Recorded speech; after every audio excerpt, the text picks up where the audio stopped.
L'incident s'est passé un vendredi soir, il y a 1 an et demi. À 2 heures du matin, une patrouille aperçut 2 terroristes essayant de s'infiltrer et ouvrit le feu sur eux. Les terroristes ouvrirent le feu en se mettant à l'abri. Des habitants, dont certains étaient armés, sortirent au bruit des coups de feu.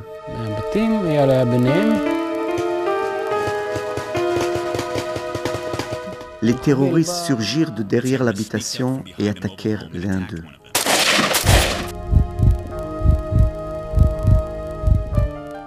Yael, qui était chez elle, entendit que certains étaient blessés, sortit et le terroriste la blessa également. Yael et Eyal Sorek auraient dû devenir prochainement parents. Un terroriste réussit à infiltrer leur village, mettant fin à leur vie. S'il y avait eu une équipe d'intervention antiterroriste pour analyser la situation, l'issue aurait été différente. Il faut un certain temps à l'armée pour arriver sur les lieux, et chaque seconde compte.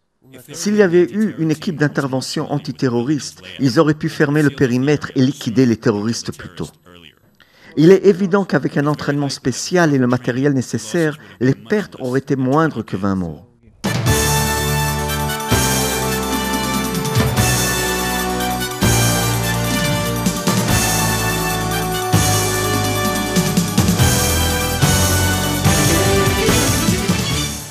Tsahal a mis sur pied des équipes volontaires d'intervention antiterroriste pour aider à contrer les attaques terroristes. Amitz a été fondé afin d'entraîner ces unités par des professionnels et les équiper du matériel le plus récent afin de protéger plus de 50 000 familles en Judée-Samarie.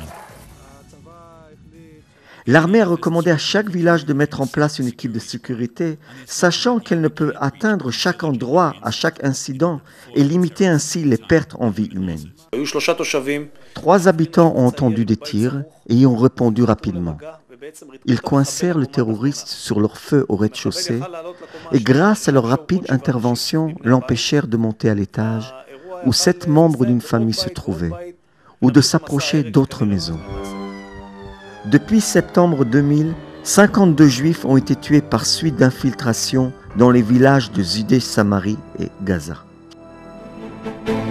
Durant les 3 dernières années, les habitants de Judée-Samarie et Gaza ont subi des attaques terroristes cruelles et d'une gravité sans précédent.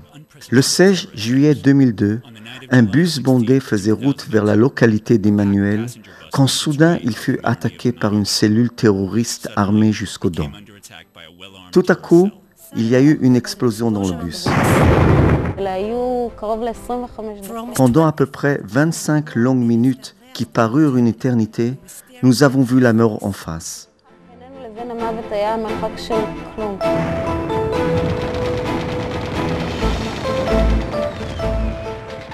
Nous étions coincés dans le bus.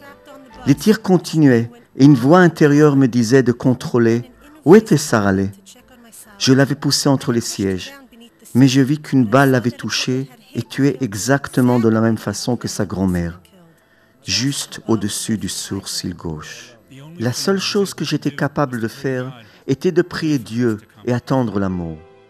Le Shabbat 27 avril 2002, un terroriste déguisé en soldat a facilement infiltré le village de Hadoura près de Hebron.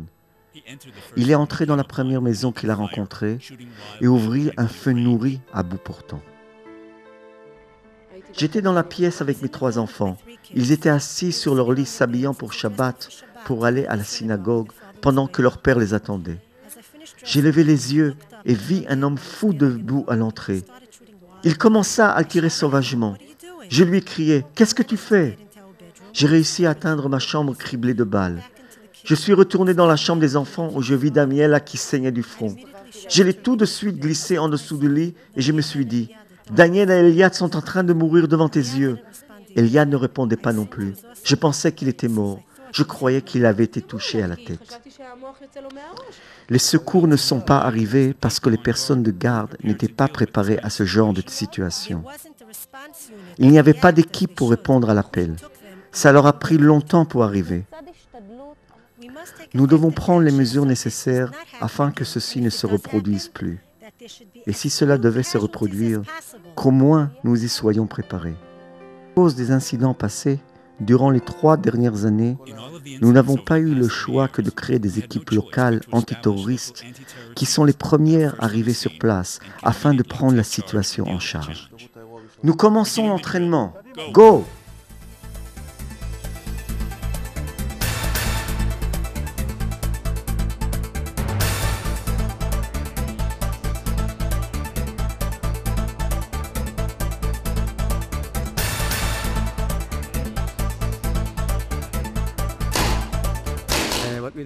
Ce que nous avons fait aujourd'hui, c'est de les former et de les amener à un niveau qui leur permette de faire du bon travail et de sauver des vies juives. Cela nous aide ou nous ajoute beaucoup. Si seulement des gars pouvaient sortir une fois tous les 2 mois pour des manœuvres et entraînements.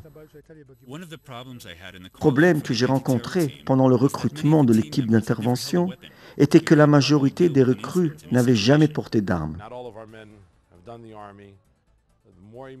Plus ils s'entraîneront, plus ils seront préparés.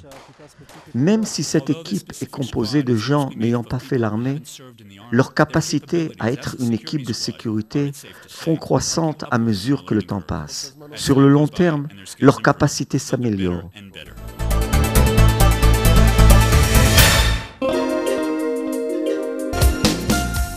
Après 2000 ans d'exil, c'est un peuple plein d'espoir en l'avenir qui s'est élevé afin de renouveler la souveraineté du peuple juif sur la terre de ses ancêtres. Tous les jours, les organisations arabes essayent d'arrêter ce mouvement. C'est l'interdiction de l'Otamod al-Dam Re'echa, sommant chaque juif de sauver tout autre juif d'une situation dangereuse. Pour ceux d'entre vous qui n'ont pas la possibilité de faire cette mitzvah personnellement, vous avez malgré tout la responsabilité d'aider à obtenir le matériel et l'entraînement nécessaire à défendre des vies juives. Eyal et Yael ont été tués parce qu'ils étaient juifs et qu'ils voulaient vivre en Eretz Israël. Ceux qui les ont tués l'ont fait à cause de ces raisons. Il y a de nombreuses attaques similaires en Samarie. Par exemple, à Itamar, l'équipe d'intervention antiterroriste a pris une part active à écarter les terroristes avant l'arrivée de l'armée. Et l'issue en fit plus heureuse. Comment neutraliser, comment minimiser les pertes et sauver le plus de vies possible? Notre but principal est d'être les premiers arrivés, afin de sauver les vies de nos amis et de nos enfants. Nous espérons ne pas avoir besoin de ce que nous avons appris, mais si c'était le cas, nous sommes prêts.